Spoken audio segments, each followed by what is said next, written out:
ইন্নাল হামদুলিল্লাহ ওয়াসসালাতু ওয়াসসালামু আলা রাসূলিল্লাহ ওয়া আলা আলিহি ওয়া আসহাবিহি আজমাইন, আম্মা বাদ। সম্মানিত শ্রোতা মণ্ডলী, আসসালামু আলাইকুম ওয়া রাহমাতুল্লাহি ওয়া বারাকাতুহু।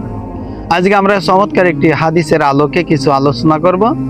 হাদিসটি বর্ণনা করেছেন জলিল কদর সাহাবী আবু যার গিফারী রাদিয়াল্লাহু তাআলা আনহু।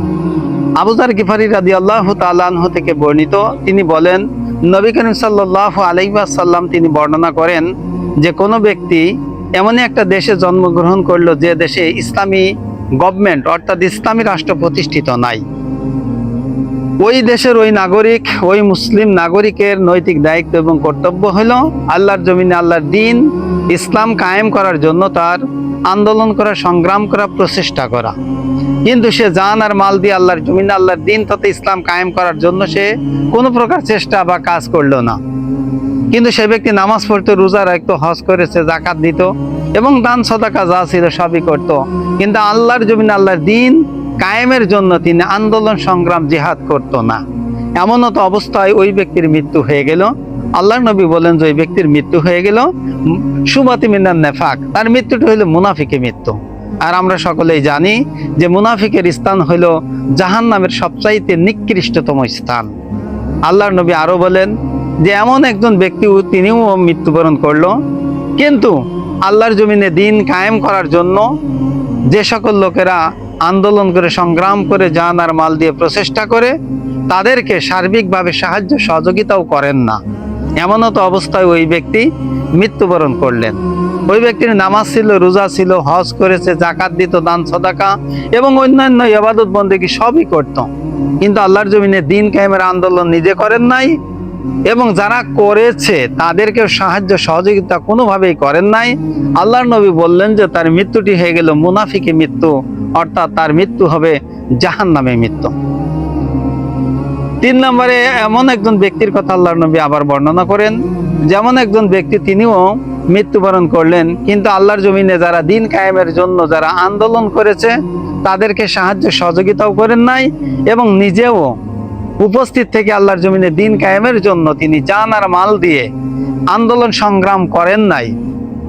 3 নম্বরে হলো যে আল্লাহর এই জমিনে আল্লাহর দ্বীন কায়েম হোক, কোরআন দিয়ে, রসুলের আদর্শ সুন্নাহ দিয়ে রাষ্ট্র সমাজ পরিচালিত হোক, এটা সে কখনো চায়নি এবং মনে আকাঙ্ক্ষাও করলো না। আহারে, আল্লাহর জমিন, আল্লাহর দ্বীন কায়েম নাই, মানব রচিত শয়তানি মতবাদ দিয়ে রাষ্ট্র সমাজ পরিচালিত হচ্ছে, এইটা না হয়ে যদি কোরআন দিয়ে, রসুলের সুন্নাহ দিয়ে রাষ্ট্র সমাজ যদি পরিচালিত হতো, কতই না সুন্দর হতো।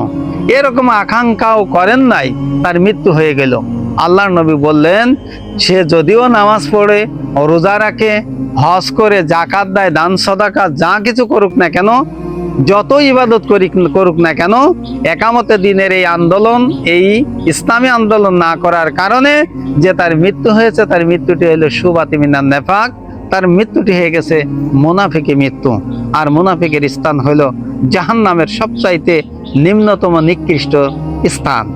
তাই এই হাদিস থেকে এটাই প্রতীয়মান হয় যে আল্লাহর জমিনে আল্লাহর দ্বীন কায়েম করা হলো সব ফরজের বড় ফরজ।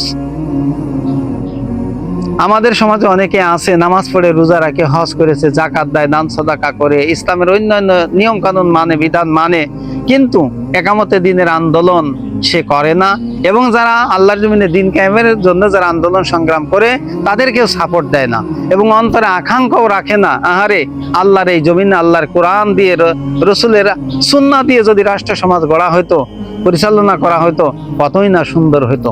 এরকম আকাঙ্ক্ষাও না করে কোনো ব্যক্তি যদি মারা যায়, আল্লাহর নবী বলেছেন যে অবশ্যই সে জাহান্নামে যাবে এবং কিয়ামতের সেই কঠিন মুসিবতের দিনে আমি বিশ্ব নবী মুহাম্মদ রাসূলুল্লাহ সাল্লাল্লাহু আলাইহি ওয়াসাল্লামের সুপারিশ থেকেও সে ব্যক্তি বঞ্চিত হবে।